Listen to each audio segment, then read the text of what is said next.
God, grant me the serenity to accept the things I cannot change, courage to change the things that I can, and the wisdom to know the difference. Today we're going to talk about Alcoholics Anonymous. AA is the founding 12-step program.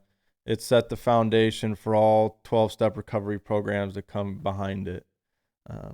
It was created in 1935 by Bill Wilson and Dr. Bob Smith. Bill Wilson was a stockbroker in New York. He's a World War I veteran, and he was an alcoholic, and he struggled with alcohol for many years. In 1934, he had a friend named Ebby Thatcher who came to visit him, and Ebby was also an alcoholic. And Bill thought they were just going to sit down and have some drinks and catch up. But as soon as Ebby walked in, Bill noticed there was something different, and he wanted to know what had happened. And Ebby explained to him, he had a spiritual awakening through working the steps through the Oxford group.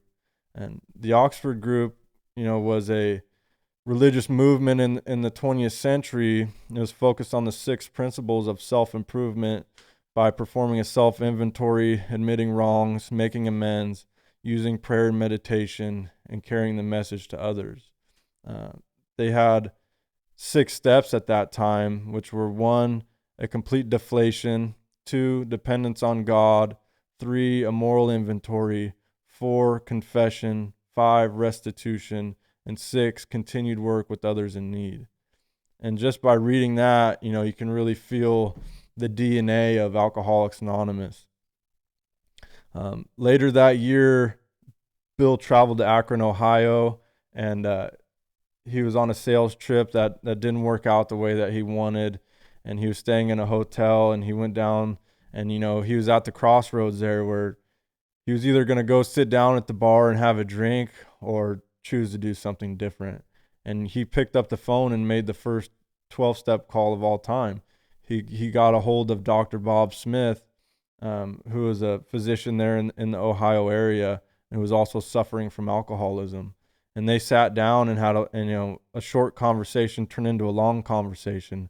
And one alcoholic helping another is without parallel. And from that day, Dr. Bob never drank again, and they started this program of Alcoholics Anonymous together, and they started bringing this recovery into hospitals there in Akron. And, before long, there was over 100 members of Alcoholics Anonymous, and it's just grown and developed from there. Originally, there was only 6 steps in AA. And those were, we admitted we were licked, that we were powerless over alcohol. 2, we made a preliminary moral inventory of our defects or sins. 3, we confessed or shared our shortcomings with another person in confidence. 4, we made restitution to all those we had harmed by our drinking. 5, we tried to help other alcoholics with no thought of reward in money or prestige. 6, we prayed to whatever God we thought there was for power to practice these precepts. And you can see from there, they just expounded on that and developed the 12 steps of AA. They released the first edition of Alcoholics Anonymous, the big book, in 1939, and it just grew and exploded from there. And it's gone on to help millions of people get and stay sober. And like I said, it's the foundation for all 12-step programs that came behind it. NA, gambling, sex, all those different recovery programs are built off of these core principles. And to talk about the symbol of Alcoholics Anonymous, it's a triangle, with a circle around it. And each side of that triangle represents something: unity, service, and recovery. Unity is found in the program of Alcoholics Anonymous through, the fellowship of AA, through going to meetings, through one alcoholic helping another, by staying tight in recovery and helping each other recovery. You can find unity in the traditions of AA. There's 12 traditions, which we'll break down at a later time, but it helps to keep AA together, and it helps to maintain the anonymity and maintain those core principles so that this program will never fail, and it'll stay available to alcoholics until the end of time. The second principle is service, and service is how we get and stay sober. You know, we cannot stay sober without helping other people. It gives us purpose.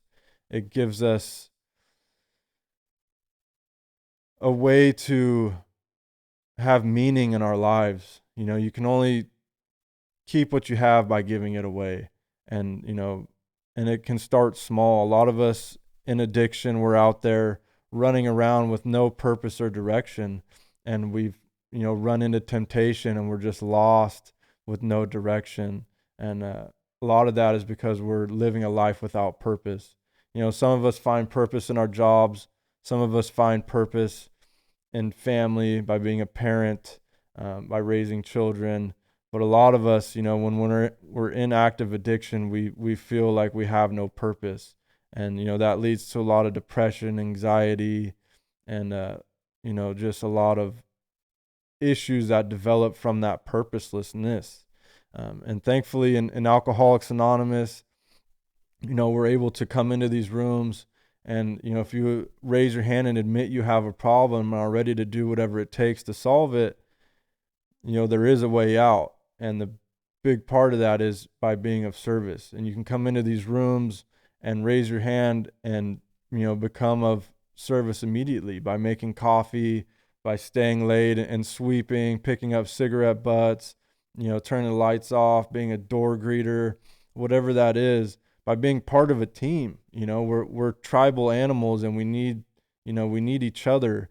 And in this program, we're able to rely on each other to get through. Like I said, one alcoholic helping another is how we do this. And that's been proven from the beginning, from when Bill and Dr. Bob got together. And recovery is another side of that triangle, and that's found in the 12 steps. We admit that we have a problem, we seek God, we clean house, and we help others. That's how this program works, and it works for a reason, And that first step, we just admit that we're powerless and that our lives have become unmanageable, In step 2, we come to believe that a power greater than ourselves can restore us to sanity. In step 3, we made a decision to turn our will and our lives over to the care of God as we understood Him. In step 4, we made a searching and fearless moral inventory of ourselves. Step 5, we admitted to God, to ourselves, and to another human being the exact nature of our wrongs. Step 6, we were entirely ready to have God remove all these defects of character. Step 7, we humbly asked Him to remove our shortcomings. Step 8, we made a list of all persons we had harmed and became willing to make amends to them all. In step 9, we made direct amends to such people wherever possible, except when to do so would injure them or others. In step 10, we continued to take personal inventory, and when we were wrong, we promptly admitted it. In step 11, we sought through prayer and meditation to improve our conscious contact with God as we understood Him, praying only for knowledge of His will for us and the power to carry that out. Step 12, having had a spiritual awakening as a result of these steps, we tried to carry the message to alcoholics and to practice these principles in all of our affairs. If you work those steps to the best of your ability, you will have a spiritual awakening, and your life will change. There's no doubt about it. We say in the program, rarely have we seen one fail that has thoroughly followed our path. And really nobody fails if they thoroughly follow this path and stick to the program and are of service to other people, and, are completely bought in and seek God and find Him and develop that relationship and help others. And the last part of that symbol is the circle, right? And that represents the unity of this program. It represents the unity of ourselves with God, and just the message to alcoholics that we never have to do this alone. That we do recover, and we will recover together one day at a time with God and with each other. Thank you.